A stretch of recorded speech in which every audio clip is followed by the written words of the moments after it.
So, here's the deal. For the past 30 days, I watched only anime movies, classics, hidden gems, everything I could get my hands on. No Hollywood movies, no Bollywood movies.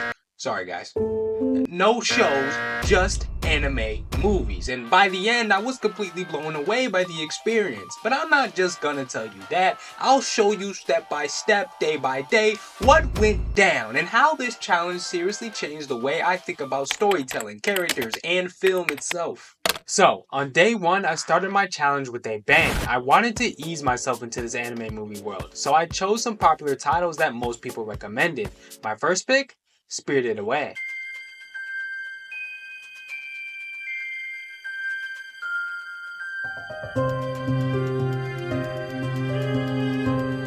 Now I know, it's a bit of a classic, but what better way to kick things off? Let me just say this, within the first hour, I was already questioning why I hadn't done this challenge sooner. The animation was stunning, the story completely captivating, and that soundtrack. By day two, I was already hooked. I went straight for Your Name next.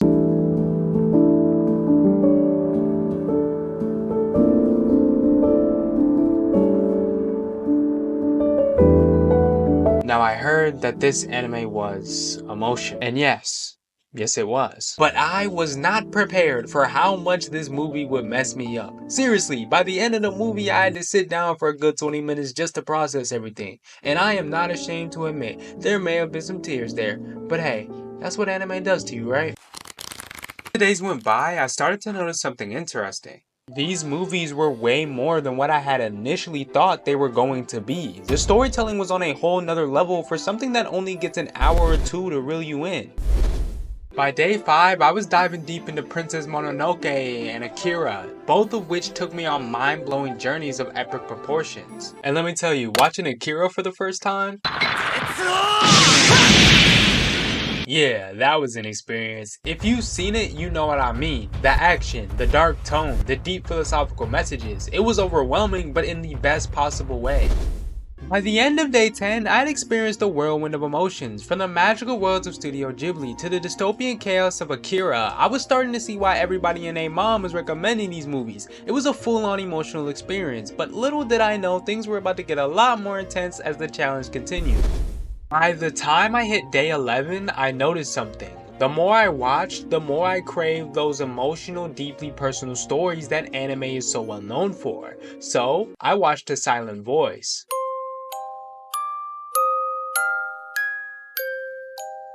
And honestly, I had no idea anime movies could address such heavy topics like bullying and redemption with so much raw emotion in so little time. I couldn't stop thinking about the characters long after the credits rolled.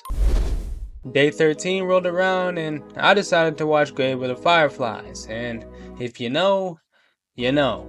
This movie isn't just a tearjerker, it's a full-on emotional masterpiece, and after watching it, I had to take another break just to recover. Seriously, it was so haunting, so real, and it got me thinking about how anime uses emotions to deliver messages that go way deeper than surface level storytelling. Once day 15 came, I decided to watch 5 centimeters per second. Now this one wasn't as heart-wrenching as the others, but the way it explored loneliness and missed opportunities hit me hard. It felt like the entire movie was just one long, beautiful, but heartbreaking in a different way. It was during this time that I realized how much anime could express through visual storytelling alone. The silence between characters, the use of light and shadows. It was a whole different way of conveying emotion that Western films just don't do in the same way. And by day 18, I was wondering how much more can I take? This part of the challenge wasn't just about watching movies anymore. It was starting to feel like an emotional cleanse. Each film peeled back another layer, making me reflect not just on the stories, but on my own experiences and feelings as well. I had gone from excitedly watching anime movies to feeling totally overwhelmed by all the emotions these films were pulling out of me. And there were still 10 days left in the challenge. Would I find the energy to keep going, or would these stories get too heavy to handle?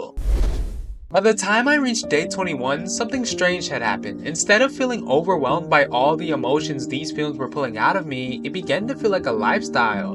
I had gotten so used to watching anime movies every day that regular movies just felt boring.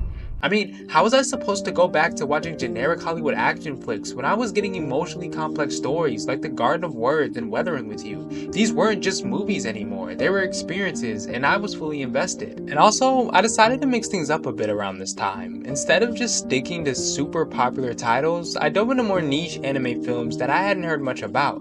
Movies like Redline and Night is Short, Walk on Girl really blew me away with their creativity and insane visual styles. Redline in particular was a wild ride.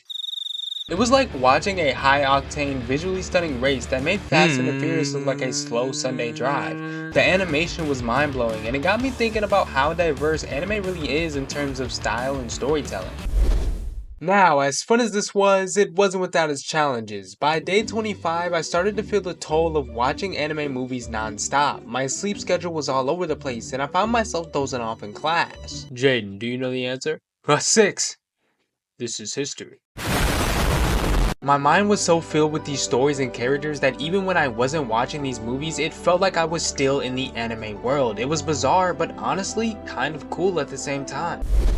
Now, by the time I hit day 28, I was both exhausted and exhilarated. I wrapped things up with Perfect Blue and Paprika, two psychological thrillers that left me questioning reality itself. These movies were dark, intense, and left me feeling like I needed to take a breather. Watching them back to back was an emotional roller coaster, but it also made me appreciate just how wide the range of anime movies is, from lighthearted slice of life films to psychological thrillers that mess with your mind. Now, the final days of this challenge was a blur, but they solidified one thing. Anime movies weren't just a challenge to complete, they had become a genuine passion. And I would 100% recommend this to anyone who has the time to do it because I had discovered a whole new world of storytelling and it left a lasting impact. But now the big question, would I continue watching anime movies every day after the challenge was over? Well, let's just say I'm not stopping anytime soon. So, what do you think? Have you ever done something like this before, or is there an anime movie that left a huge impact on you? Let me know in the comments below. I'd love to hear your recommendations, and don't forget to like the video and subscribe if you enjoyed it. See you in the next one. Peace.